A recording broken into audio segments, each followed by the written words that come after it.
বিয়ের প্রতিশ্রুতি দিয়ে একাধিকবার সহবাস, হুমকি দেওয়ার অভিযোগ পর্যন্ত উঠল শাসক কাউন্সিলরের বিরুদ্ধে। অভিযোগ উঠল উত্তর ব্যারাকপুর পুরসভার কাউন্সিলর শুভদীপ ওরফে প্রসূন সরকারের বিরুদ্ধে। যে অভিযোগ সামনে এসেছে, 2021-এ আলাপ হওয়ার পর একাধিকবার সহবাস করেন এই তৃণমূল নেতা। বিয়ের প্রতিশ্রুতি দিয়ে একাধিকবার সহবাস, হুমকি দেওয়ার অভিযোগ শাসক কাউন্সিলরের বিরুদ্ধে। অভিযোগ উঠেছে উত্তর ব্যারাকপুর পুরসভার কাউন্সিলর শুভদীপ ওরফে প্রসূন সরকারের বিরুদ্ধে। অভিযোগ, 2021-এ আলাপ হওয়ার পর থেকে একাধিকবার সহবাস করেন তৃণমূল নেতা। 2022 সালে কাউন্সিলর হওয়ার পর তরুণীকে বিয়ের প্রস্তাব পর্যন্ত দেন এই তৃণমূল কাউন্সিলর। অভিযোগকারিনী ঠিক কি অভিযোগ শোনাবো আপনাদের। উনি টিএমসি পার্টির নাম ভাঙিয়ে চলে এবং উনি একজন কাউন্সিলর, ঠিক আছে, 11 নম্বর ওয়ার্ডের কাউন্সিলর প্রসূন সরকার। ওনার নাম হচ্ছে শুভদীপ সরকার, ভালো নাম। ওনাকে সবাই প্রসূন সরকার নামেই চেনে এবং ওনার যে কটা বউ, যে কজনকে উনি বিয়ে করেছেন এখনও অবধি, সব পলতার আশেপাশেই রেখেছেন। তো তারাও একজন তার মধ্যে আমার সঙ্গে কন্ট্যাক্ট করেছিল লাস্টে, তার সাথেও এখন এরকম করছে। আমার সাথে যেটা করেছে না, আমাকে টোটালি অস্বীকার করছে যে আমার সাথে কোনো সম্পর্ক ছিল না, কিন্তু সেটা আমার কাছে রেকর্ডিং, আপনার স্ক্রিনশট, বিয়ের প্রতিশ্রুতি দিয়েছিল। 2.5 বছর, ডিসেম্বর আসলে 3 বছর হবে। আমাকে ফোন করে বলছে, জানেন কাকু 2 বছর ধরে আমাদের মধ্যে ফোনে কথা হয়। আমি কি করতে ফোন করি, ওকে আমার ভালো ভালো, ওকে আমার ভালো।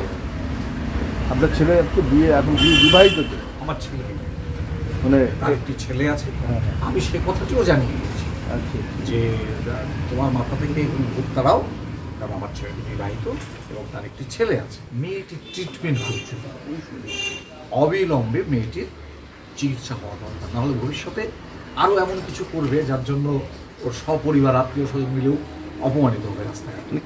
উনি তো একজন কাউন্সিলর হোসেন দা, তো বাট ওনার নামে এরকম ধরনের হঠাৎ করে অভিযোগ করলো, সেইটা প্রাইম মিনিস্টারকে লোক ভালোবাসতে পারে না, কাউন্সিলরকে ভালোবাসতে পারে না। কি কথা বলছেন? ভালোবাসার জন্য এসব হয় না। কিসের ট্রিটমেন্টের প্রয়োজন মনে হয়? ওই মেয়েটির মানসিক চিকিৎসা একদম অতি অবশ্যই। তো থানায় অভিযোগ দায়ের করেছে, এখন কিছু বলবেন নাকি? কিছু না, থানার মতো কাজ করবে। পুলিশ সূত্রে যেটা জানা যাচ্ছে যে ব্যারাকপুর কমিশনারেটের মহিলা থানায় গত পরশুদিন এই নির্যাতিতা মহিলা তিনি যান এবং তিনি লিখিত অভিযোগ জমা দেন এবং গতকাল এই মামলা রুজু করা হয়েছে এবং সেটা ওই নির্যাতিতাকে মেসেজ করে জানানো হয়েছে।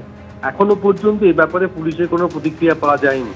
উত্তর ব্যারাকপুর পুরসভার 11 নম্বর ওয়ার্ডের তৃণমূল কাউন্সিলর শুভদীপ ওরফে প্রসূন সরকার, তার সঙ্গে একাধিকবার যোগাযোগ করার চেষ্টা করেছিলাম, তার ফোন তিনি ধরেননি। তার পরিবারের তরফ থেকে যেটা জানানো হয়েছে সম্পূর্ণ উল্টো কথা, যে ফোনে কথা বলতে পরিচিত ছিল এই তরুণী, এর বেশি কিছু না। উল্টে তার বাবা এই তরুণীকে মানসিক বিকারগ্রস্ত বলে জানিয়েছেন। এর পাশাপাশি উত্তর ব্যারাকপুর পুরসভার তৃণমূলের পুরপ্রধান মলয় ঘোষ জানিয়েছেন তিনি বিষয়টি শুনেছেন, বিষয়টি তিনি খোঁজ নিয়ে দেখবেন এবং এই বিষয়টির ব্যাপারে তিনি খোঁজখবর নেবেন বলে জানিয়েছেন। কিন্তু প্রশ্ন হচ্ছে, উত্তর ব্যারাকপুর পুরসভার 11 নম্বর ওয়ার্ডের এই তৃণমূল কাউন্সিলরের বিরুদ্ধে শুধু এই তরুণীর অভিযোগ নয়, গত কয়েকদিন ধরে সোশ্যাল মিডিয়া তোলপাড় হয়ে গেছে, তার বিরুদ্ধে একাধিক তরুণী অভিযোগ করছেন। কোথাও তাকে গর্ভনিরোধক ওষুধ খাওয়ানোর অভিযোগ, কোথাও গর্ভপাত করানোর অভিযোগ পর্যন্ত করা হচ্ছে, গুরুতর অভিযোগ করা হচ্ছে। সেক্ষেত্রে নির্বাচনের সময় এই তৃণমূল কাউন্সিলর তাকে সাবধান করছে যাতে অভিযোগ না করার জন্য, এমনকি হুমকি পর্যন্ত দেওয়া হচ্ছে। তৃণমূল নেতাদের নাম করে তিনি হুমকি দিয়েছেন। এই রকম পরিস্থিতি এবং যে তরুণী অভিযোগ দায়ের করেছেন তার অভিযোগ হচ্ছে তিনি এতটাই আতঙ্কিত হয়েছিলেন, কেন 2021-এ তার সাথে আলাপ, এই রাস্তার একটি কুকুর অসুস্থ হয়ে যায়, সেই সময় এই তরুণীকে এই তৃণমূল কাউন্সিলর ফোন করেন। তখন তিনি তৃণমূলের যুব নেতা বলে পরিচয় দেন, তার মার্বেলের ব্যবসা রয়েছে, তিনি যথেষ্ট প্রভাবশালী। এরপরে ধীরে ধীরে তাদের মধ্যে সম্পর্ক তৈরি হয়। 2022 সালে কাউন্সিলর নির্বাচিত হওয়ার পর থেকে তাকে বিয়ের প্রস্তাব দেন, তার বাড়িতে গিয়ে বিয়ের প্রস্তাব দেন। মাঝে দীর্ঘদিন ধরে তিনি সহবাস করতেন এই তরুণীর সঙ্গে। তার পাশাপাশি গত 8ই জুন, যেটা তরুণীর গুরুতর অভিযোগ, 8ই জুন এই অভিযুক্ত কাউন্সিলর তার বাড়িতে নিয়ে এসে তার উপর শারীরিক অত্যাচার চালায়, এমনকি হুমকি পর্যন্ত দেওয়া হয় এবং তার মোবাইল ফোন কেড়ে নিয়ে তাদের মধ্যে সমস্ত কথোপকথন মেসেজ ডিলিট করে দেওয়া হয়। এর পাশাপাশি এই পরিস্থিতিতে বারংবার তরুণী যোগাযোগ করলে, তার বিয়ের প্রতিশ্রুতির বিষয়ে কথা বলতে চাইলে তাকে হুমকি দেওয়া হয় এবং এমনকি শুধু তাই না, এই তরুণীর সঙ্গে তার পরিবারের সদস্যদেরও পরিচয় হয়েছিল, তারা পর্যন্ত তার ফোন নাম্বার ব্লক করে দেয়। এমতো অবস্থায় যেহেতু প্রসূন সরকার তিনি একজন প্রভাবশালী তৃণমূল কাউন্সিলর, এই তরুণী আতঙ্কে নোয়াপাড়া থানায় অভিযোগ করতে ভয় পান। অবশেষে ব্যারাকপুর কমিশনারেটের মহিলা থানায় তিনি অভিযোগ দায়ের করেছেন।